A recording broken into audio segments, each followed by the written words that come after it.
पलट देंगे।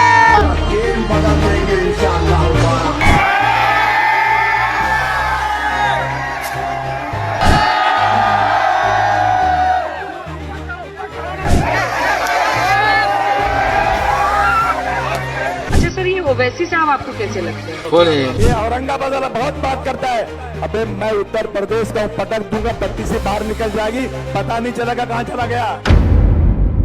टीवी 10 भारत, सच की ताकत। महाराष्ट्र के बीएमसी चुनाव में एमआईएम पार्टी की ऐतिहासिक जीत हम सभी ने देखी और अब उनकी जीत पर कुछ लोगों को मिर्ची लग रही है, ये भी आपको बताएंगे।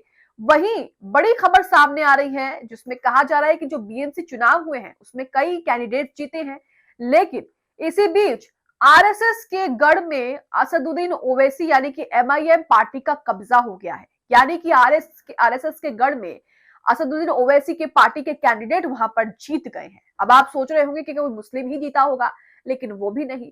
जो लोग कहते हैं कि असदुद्दीन ओवैसी की पार्टी एमआईएम में सिर्फ मुसलमान रहते हैं या मुस्लिम वोटर्स ही उन्हें वोट देते हैं, उनके मुंह पर भी करारा तमाचा पड़ा है।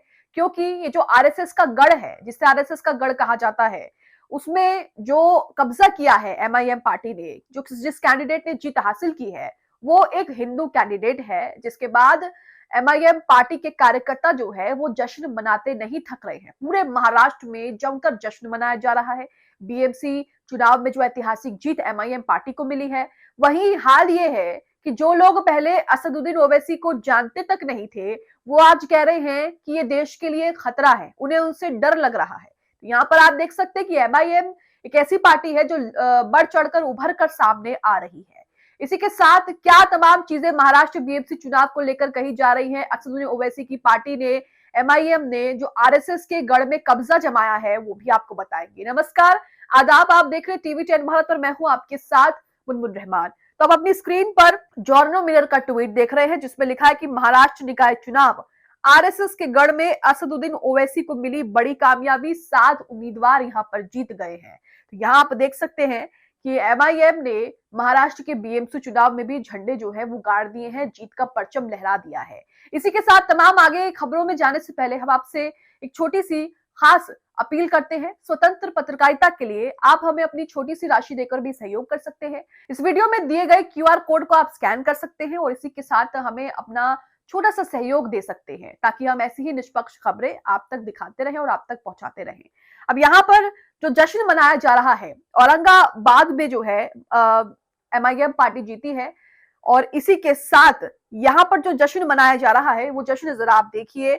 अपनी स्क्रीन पर ट्वीट देख रहे हैं जिसमें वीडियो शेयर किया है और लिखा है कि महाराष्ट्र और औरंगाबाद में मजलिस की धमाकेदार जीत के बाद इम्तियाज जलील जश्न मनाते हुए दिखाई दे रहे हैं। देखिए वीडियो।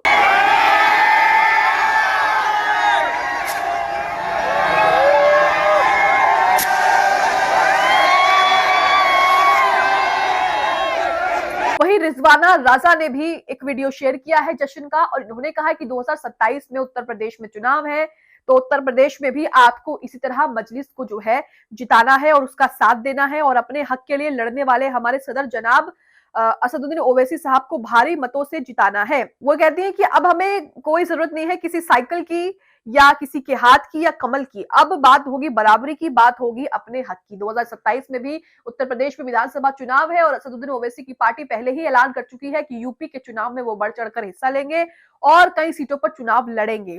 वहीं मोनिश ने भी एक वीडियो शेयर किया है जिसमें बीएमसी चुनाव में एमआईएम पार्टी की जो ऐतिहासिक जीत हुई है उसके बाद पूरे महाराष्ट्र में जश्न का माहौल है। ये जीत के जश्न का नजारा ही नहीं बल्कि असदुद्दीन ओवैसी पर लोगों का भरोसा है। ये वीडियो भी देखिए।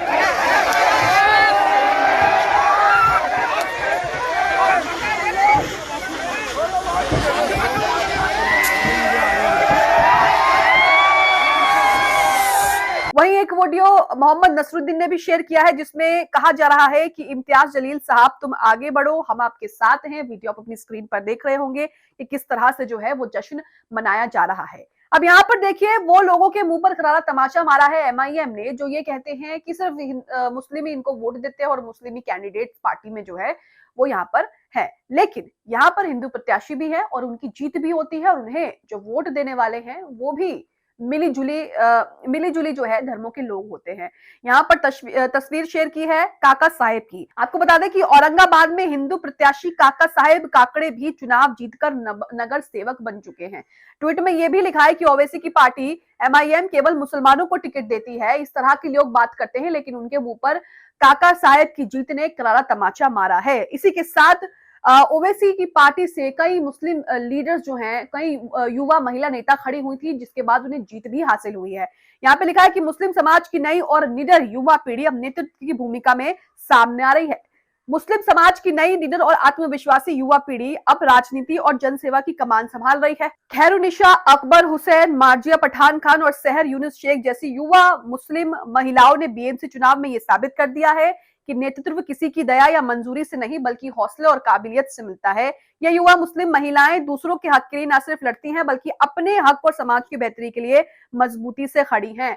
तो जो मुस्लिम महिलाओं को टिकट दिया गया, उन्हें भी यहाँ पर जीत हासिल हुई। और इसी के साथ आप देख सकते हैं कि एमआईएम पार्टी में ना सिर्फ हिंदू, ना सिर्फ मुसलमान, बल्कि जो महिलाएं हैं उन्हें भी उनका हक जो है वो दिया जाता है और बढ़ चढ़कर उनको जो है वो सराहा जाता है, आगे किया जाता है। अब बात करते हैं कि महाराष्ट्र में जब बीएमसी चुनाव में एमआईएम पार्टी ने अपनी ही दम पर जो ऐतिहासिक जीत हासिल की है, उसके बाद किन लोगों को डर लग रहा है। ये एकनाथ शिंदे हैं, आप इन्हें जानते होंगे। ये महाराष्ट्र के जो हैं डिप्टी सीएम हैं, अपनी ही पार्टी में है। इन्होंने जिस थाली में इन्होंने खाया उसी थाली में छेद कर दी, जिसके बाद ये बीजेपी से जाके मिल गए और अपनी अलग पार्टी बना ली और अब जो है महाराष्ट्र के मुख्यमंत्री बने बैठे, डिप्टी सीएम बने बैठे हैं। ये क्या कहते हैं कि एमआईएम सिर्फ एक पार्टी नहीं, बल्कि देश की एकता के लिए खतरा है। आप जरा ये वीडियो देखिए जिसमें ये कहते हैं कि कौन है असदुद्दीन ओवैसी, मैं तो नहीं जानता उन्हें। और आज जब वो जीत गए हैं, जब उन्हें पूरी दुनिया जानती है, तो आज इन्हें जो है वो उनसे डर लग रहा है। देखिए वीडियो। अच्छा सर, ये ओवैसी साहब आपको कैसे लगते हैं? बोलिए। अब एकनाथ शिंदे की किस तरह से फजीहत हो रही है, लोग उन्हें ट्रोल कर रहे हैं, ये भी आपको बताते हैं। सोशल मीडिया पर लोग कह रहे हैं कि एमआईएम अपने दम पर बनी है, कम से कम आपकी तरह अपने मालिक की पार्टी तोड़कर उनके साथ विश्वासघात करके मुख्यमंत्री और उप मुख्यमंत्री तो नहीं बनी। सही बात है। इसी के साथ आदित्य ठाकरे क्या कह रहे हैं। आदित्य ठाकरे जब बीएमसी चुनाव के रिजल्ट आए तो किस तरह से खिसियानी बिल्ली खम्बा नोचती है, उसी तरह से आदित्य ठाकरे भी यहाँ पर क्या कहते हैं कि एमआईएम भाजपा की बी टीम है।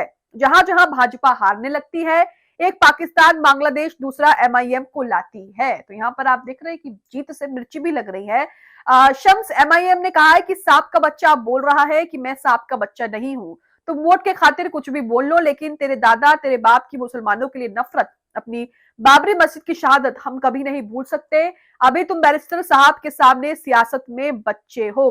वहीं सोशल मीडिया पर तो अबू आजमी सपा नेता, इनका भी मजाक बन रहा है, लोग इन्हें भी ट्रोल कर रहे हैं। क्यों कर रहे हैं, सर आप ये वीडियो देखिए। ये औरंगाबाद वाला बहुत बात करता है, अबे मैं उत्तर प्रदेश का पटक दूंगा, बत्ती से बाहर निकल जाएगी, पता नहीं चलेगा कहां चला गया। एक एमपी लेके दंदनाते फिरते हो। मेरे पास 37 एमपी है, 37 एमपी की पार्टी। एक एमपी वाला पूरे देश में जाके इलेक्शन लड़ा रहा है। मेरी 37 एमपी की पार्टी नहीं लड़ाती इलेक्शन, क्योंकि ये पार्टी वोटों का बंटवारा नहीं चाहती। ये पार्टी चाहती है कि फिरका परस्ती खत्म हो जाए, इसलिए वोट बांटना नहीं चाहिए, और ये लोग वोट बांटते हैं। इन्होंने क्या कहा था, इन्होंने कहा था अब मैं उत्तर प्रदेश का हूं, पटक दूंगा, बत्ती सी बाहर निकल जाएगी। ओवैसी के पार्टी के प्रत्याशी पर अबू आसमी जो है वो बुरी तरह से बरसे थे और उन्होंने असदुद्दीन ओवैसी पर निशाना साधते हुए ये कहा था। लेकिन अब हालत क्या हो गई है, अब इनकी हालत हो गई है कि ये असदुद्दीन ओवैसी के ही कैंडिडेट इनको जो है चुनाव में पटक रहे हैं। इन्होंने भी लिखा है कि आवाम ने इन्हें ही पटक दिया है। वहीं एक और ट्वीट जिसमें लिखा है कि जनता ने ऐसा पटका है कि बत्ती सी बाहर आ गई है। 37 सांसद, 111 विधायक मिलकर पूरे महाराष्ट्र में समाजवादी पार्टी का सुपड़ा साफ कर दिया है। वहीं लोग कह रहे हैं कि बताओ अबू आजमी ने मुस्लिमों के लिए कितने कॉलेज, कितने स्कूल, कितने हॉस्पिटल और कितने ऑर्गेनाइजेशन बनवाए हैं। आखिरकार उन्होंने किया ही क्या। इस तरह से जो है वो जुबानी जंग लोगों के बीच चल रही है। तो यहाँ आप देख सकते हैं कि महाराष्ट्र बीएमसी चुनाव में असदुद्दीन ओवैसी की पार्टी ने अपने ही दम पर चुनाव लड़ा, जीत भी हासिल की, यहाँ तक कि आरएसएस के गढ़ को भी अपना कब्जा बना लिया। और यहाँ पर लोग जो हैं सिर्फ खिसियानी बिल्ली की तरह खंबा ही नोच रहे हैं। यहाँ तक कि जो लोग उन्हें जानते नहीं थे, आज उन्हें डर लग रहा है। वहीं मध्य प्रदेश में क्या हो रहा है, असदुद्दीन ओवैसी यहाँ पर एक प्रेस कॉन्फ्रेंस करते हैं और कहते हैं कि मध्य प्रदेश में मुसलमानों के साथ भेदभाव किया जा रहा है। मध्य प्रदेश के बैतूल का ये मामला है जिसमें आदिवासी बच्चों के लिए अब्दुल नईम जो है वो अपने पैसों से, अपने पैसे खर्च करके स्कूल बनवा रहे हैं, लेकिन स्कूल को तोड़ने की बात कही जा रही है, जिस पर असदुद्दीन ओवैसी ने बीजेपी पर निशाना साधा है, क्योंकि एमपी में बीजेपी की सरकार। तो यहाँ आपने देखा कि असदुद्दीन ओवैसी की पार्टी एमआईएम ने अपने जीत पर बिहार में भी चुनाव लड़ा, जीती, बीएमसी चुनाव भी लड़ा, यहां पर भी जीती, और इसी के साथ उत्तर प्रदेश की भी बात कही जा रही है कि वहां पर भी ऐसे ही जो है जीत हासिल होगी, और वहां पर भी लोगों को ऐसे ही साथ असदुद्दीन ओवैसी की पार्टी का देना है। तो यहाँ पर एक बात तो साफ है कि एमआईएम जिस तरह से उभर करके सामने आ रही है चुनावों में, विधानसभा चुनावों में, उससे बाकी पार्टियों और नेताओं को डर तो लग रहा है, और उसी को लेकर वो कुछ भी उलूल जुलूल बयान जो है वो दिए जा रहे हैं। महाराष्ट्र में बीएमसी चुनाव में असदुद्दीन ओवैसी की ऐतिहासिक जीत पर और आरएसएस के गढ़ को भी अपनी जीत में जो है अपने रंग में रंग लिया है, उसे लेकर आपकी क्या राय है, कमेंट बॉक्स में जरूर बताएं।